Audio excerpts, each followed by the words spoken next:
কি তোমায় খুব বিরক্ত করছি বলে দিতে পারতা আমায়? হয়তো আমার কোনো প্রয়োজন নেই, কেন লেগে থাকি একটা কোনায়। আমি কি তোমায় খুব বিরক্ত করছি বলে দিতে পারতা আমায়? হয়তো আমার কোনো প্রয়োজন নেই, কেন লেগে থাকি একটা কোনায়। তুমি বলে দিতে পারতা আমায় চিঠি লিখবো না এই ঠিকানায়।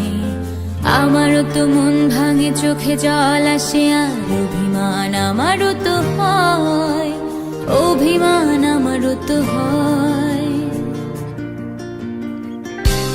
যদি এই মুঠো ভরা শিউলি ফুল, যদি এই খুলে রাখা কানের দুল, লক্ষ্মীটি একবার ঘাড় নেড়ে সম্মতি দাও আমি যাইছে।